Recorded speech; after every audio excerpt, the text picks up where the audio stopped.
Hi guys, John Teki here, and today is didiscuss natin yung ating Xbox ROG Ally. So it's been 3 months nang nabili ko to, month of November. Now it's February.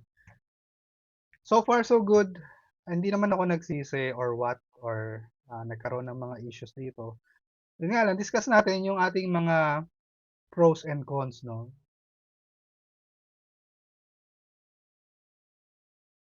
So number one is yung performance niya, of course. Napakalaking improvement niya dun sa Steam Deck natin, no? And halos almost all of the games kaya niyang i-play, kaya niyang i-run, pati yung mga high demanding games. Though nilo-low lang natin yung settings, mababa yung resolution niya, pero playable naman siya and hindi gano'n kapangit yung graphics niya. So performance-wise, napakaganda nito lalo na kung gagamitan niyo ng mga few tweaks like yung lossless scaling, yung FSR4 na third-party software, yun mas na-enhance lalo yung kanyang mga games, no?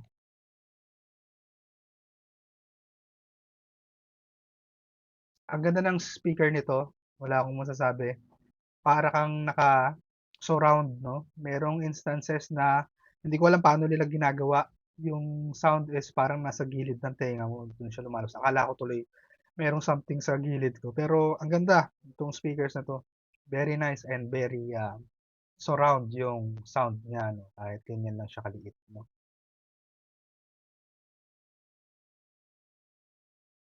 Of course, the ergonomics. Nung unang akala ko is, ang pangit ng itsura nito pero 'pag nahawakan niyo na siya, talagang mas maiko-compare mo siya sa Steam Deck na mas ergonomic pa yung hawak. Dito hindi ka talaga mangangalay, lalo na ngayon nilagyan ko pa siya nung, anti-slip grip. Since laging nagpapawis yung kamay ko, eto hindi na, suporta na siya. Pati sa likod niya, ayan, yung itsura niya. Although hindi buo yung pagkakakabit sa kanya kasi pang Xbox lang 'to, eh, 'no. Okey naman, nasusuportahan niyang maigi yung iyong kamay. And very ergonomic 'to. Tsaka hindi siya gano'n kabigat, 'no? Napakaganda ng battery nitong Xbox Ally X, 'no?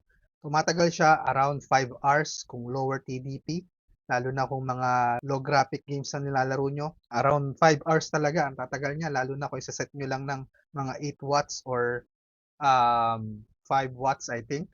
So mga emulators, mas matagal siya. Kung mga high demanding games, pwede niyo siyang iset ng around 17 watts. Tapos tumatagal siya around 3 hours kasi nung naglaro ako ng Monster Hunter Wilds, umabot ng 30 minutes yung gameplay ko and around 15% lang yung nabawasan sa kanya. So mga 3 hours mahigit ang itatagal nitong battery nito kung mababa yung TDP. Actually, mas matipid pa sa battery ito kaysa sa Steam Deck. Nagkaroon ako ng comparison ng dalawa. Gaano katagal sa Steam Deck compared dito sa Xbox ROG Ally.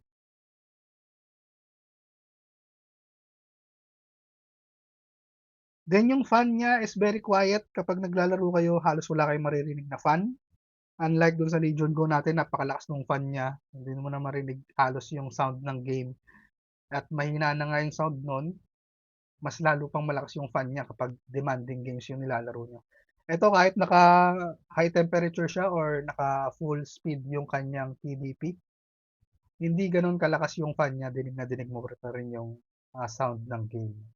So very quiet yung fan niya, though hindi siya nag-overheat, mapalo ng around 80 degrees Celsius yung kanyang temperature. Pero no worries there, safe pa rin ang device nyo at kaya niya i-sustain around 90%. No? Hindi pa naman umaabot ng 90 yung ating temperature. So doon medyo ma-alert na tayo. Siguro pag nangyari yon, kailangan lang natin linisin yung ating vent tsaka yung fan. Saka natin siya bubuksan.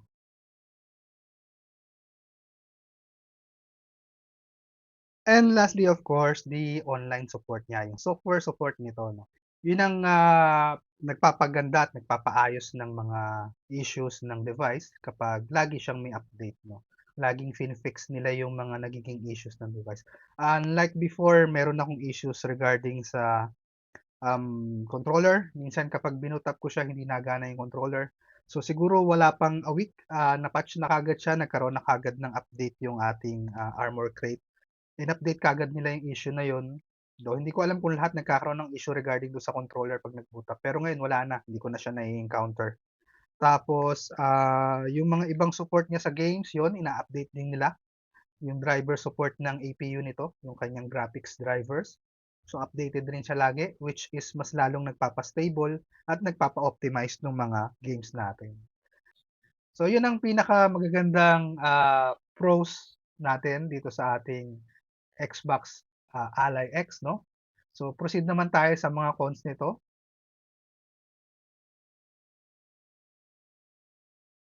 Ang pinakaunang hindi ko nagustuhan dito is yung maingay na buttons niya. No? So, very, very clicky siya.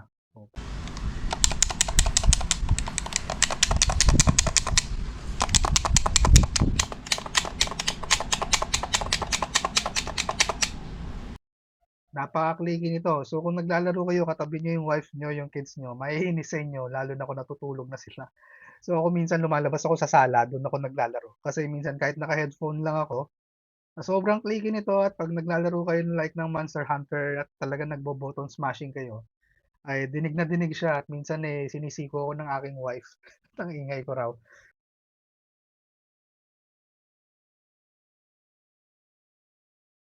So sumunod is, of course, yung screen, maliit siya. Kung ikukumpara nyo sa Steam Deck at although yung Steam Deck is halos pareho lang sila ng size, I think 7.6 yung inch nito, ito is flat 7.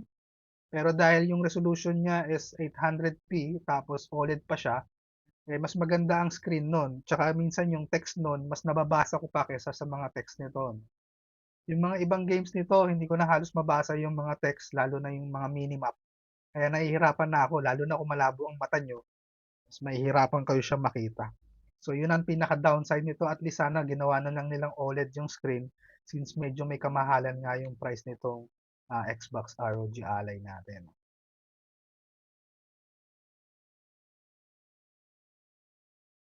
Then ang sumunod is yung lack of trackpad. So minsan nangangapa ako ng trackpad dito, nasanay ako sa Legion Go at sa Steam Deck. Although hindi naman siya ginagamit pang gaming. Kumbaga pag na-navigate mo lang sana kapag halimbawa may inaayos kang settings, lalo na kapag napunta ka ng let's say Windows settings at meron kang kailangang baguhin na configuration. So ang hirap kung ita-touchscreen mo pa siya or lalo na kung naka-external monitor ka, no? Gagamit ka pa ng mouse at keyboard. Pwede mo naman gamitin itong analog, iseset mo tong, may update na nga pala tayong bago ulit. Oh. So may update na bago. Tsaka na natin gagawin. So pwede mo siyang i-set up like dito sa controller mode, gagawin mo siyang desktop mode. So magiging mouse yung ating analog stick. So ayun. But anyway, syempre, mas maganda pa rin, meron kang talagang sariling trackpad. Kahit maliit lang, siguro kasya na yun dito. No? Dito. Yun. Sayang, yun ang pinaka, hindi ko rin nagustuhan dito. Walang trackpad.